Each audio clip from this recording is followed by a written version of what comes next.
Là, il y a une petite fonctionnaire quelque part qui a dit non, on va censurer, voici les critères que moi, je vais établir.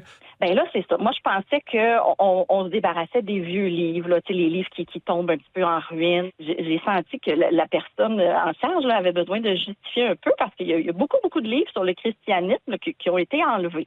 Moi, j'ai pas posé de questions, mais elle m'a expliqué qu'on devait avoir une équité sur nos tablettes. Fait qu'il faudrait qu'il y ait le même nombre de livres sur le christianisme que toutes les autres religions. Fait que si on a juste un livre sur l'hindouisme et un livre sur le judaïsme, puis on pourrait pas avoir plus de livres sur le christianisme.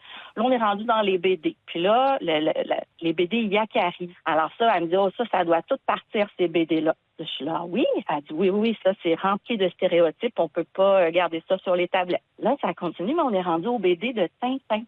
Et là, elle me dit, ça aussi, ça doit partir. La série Tintin de BD. La collection entière. La collection entière, puis là, on m'a dit, il y a des propos racistes, c'est stéréotypé, même péjoratif pour certains, donc on garde pas les Tintins. Les parents pourraient faire des plaintes. Et c'est pas, il y a pas juste Tintin là qu'on a mis aux poubelles à la bibliothèque.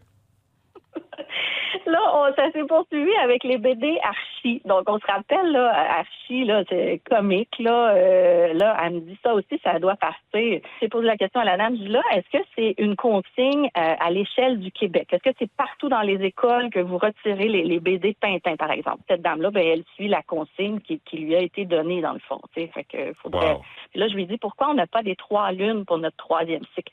Elle dit, non, vous les aurez jamais, ces livres-là, parce que la plupart de ces livres-là se terminent mal. Puis on peut pas faire vivre ça à des enfants. Ils peuvent pas vivre. Je vous le dis, ça peut pas mal se terminer ou la fin ne peut pas être ambiguë ou remplie d'incertitudes.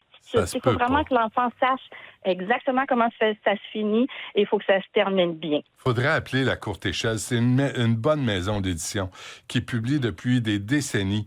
Et je pense qu'ils sont très aptes à savoir ce qui est approprié pour des enfants et ce qui ne l'est pas.